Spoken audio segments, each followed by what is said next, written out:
Nanindigan si House Minority Leader Marcelino Libanan na hindi sumusuway ang Kamara sa kautusan ng Korte Suprema ukol sa impeachment complaint laban kay Vice President Sara Duterte.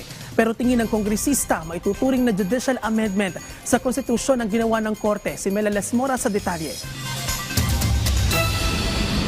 Nanindigan si House Minority Leader Marcelino Libanan na isa ring House Impeachment Prosecutor na may karapatan ang Kamara na gumawa ng sarili nitong patakaran alinsunod sa konstitusyon. Sa kanyang talumpati sa plenaryo, pinuna ni Libanan ang ginawang pagbasura ng Korte Suprema sa inihain nilang Articles of Impeachment laban kay Vice President Sara Duterte at ang paglalabas nito ng bagong impeachment rules. Many call this judicial overreach. I say it is judicial amendment of the Constitution. The right of the House to promulgate its own rules is clearly and plainly stated in our fundamental law. It is not for the Supreme Court to write rules and for the House to follow. Kabilang sa mga bagong patakarang kinukwestiyon ni Libanan ay ang deklarasyon ng Korte na dapat ay magbigay agad ang Kamara sa respondent ng kopya ng Articles of Impeachment. Gayon din ng mga ebidensya at payagan na sila'y sumagot bago pa man ang transmittal sa Senate. Pag-utos na ibigay sa lahat ng House members ang articles, mga ebidensya at komento ng respondent at ang bagong patakaran ukol sa one-year bar rule. The judiciary has the vital role of interpreting laws, including the Constitution. But that role does not extend to amending it.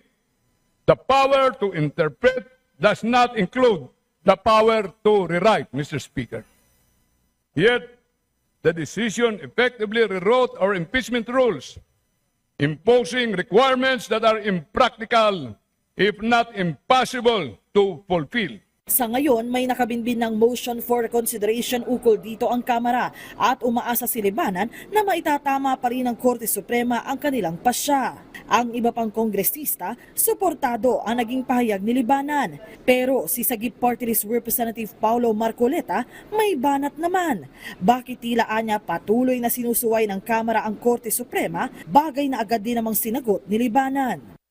Are we being precluded to initiate impeachment complaints, or we're just being taught on how to file a correct impeachment complaint by complying with procedural steps? Bakit hindi lang naman po natin galingan? Meron pa lang po tayong 3 taon. Baka sakali matalo natin si VP Sara sa 2028. Sinabi po niya na may defiance ang House, parang narinig ko na may defiance ang House sa Supreme Court ruling. I beg to disagree, Honorable Marcoleta, with that statement. Wala pong defiance ang House of Representatives. May motion for reconsideration po tayo. At kung sakali, I don't think ang House ay hindi susunod kung final and executor na ang ruling ng Supreme Court. May duties and obligations po tayo.